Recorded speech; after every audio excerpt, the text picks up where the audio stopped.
had the pleasure to attend in 2003 Vinexpo, that you probably all know, which is a big wine convention in the wine world in Bordeaux. And I was working on trying to acquire the Loach vineyards in the Russian River. And I had a phobia on America for the simple fact that always love your country, always been inspired by it through my grandparents who were resistant during the war and who escaped with American soldiers. So you can only imagine that the language, which soon never became English, but they always wanted us to be English. And for that matter, this last Saturday we celebrated my grandmother's 100. Oh, wow. And my grandfather's 95. So, and they're celebrating their 74th wedding anniversary, which was done in 1939, and the next day he went to war, but escaped with soldiers from the US. So my family really raised us with that sense. So I came, saw Buena Vista, fell in love, and said to my sister, who is 4 years older, looks 20 years younger, is adorable and an amazing wine, taster, and adores wine and making wine and all of the above.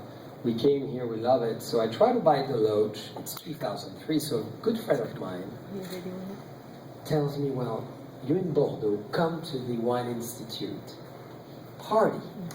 This is going to be a great event, and you're going to meet a lot of people from America, and if you end up buying the Loach, you'll know a lot of people already. So I come, I have a three-piece suit in silk, very formal with a tie. We had an event, and I show up in that beautiful French chateau, and it was pouring rain.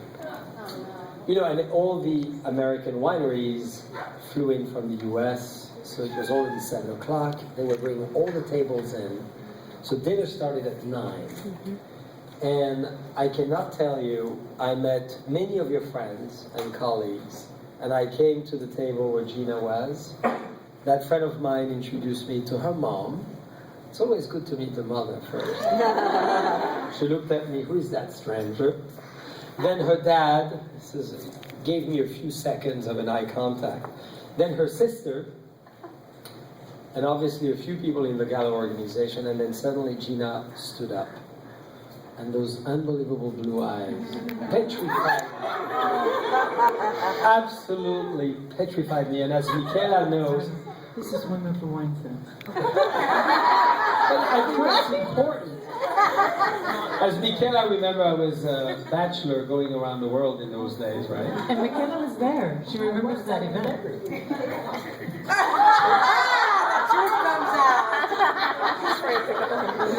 So we met, I saw those beautiful eyes, and I got motivated by 3 things. One, obviously to see Gina again, so I took a flight to California to close the deal on the Loach. That was very important.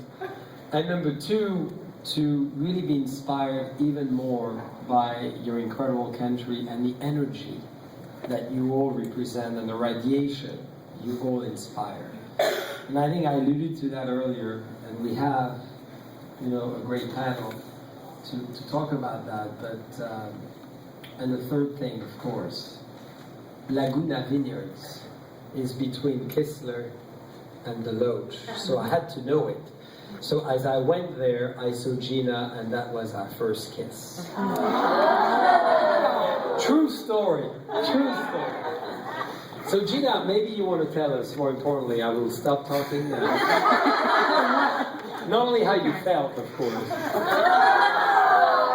but more importantly, with the great panel you have is, how you started in a men's world, really, and how you crafted such an amazing way and became such a talented winemaker, and how you continue to inspire a lot of great, phenomenal women in your organization as well.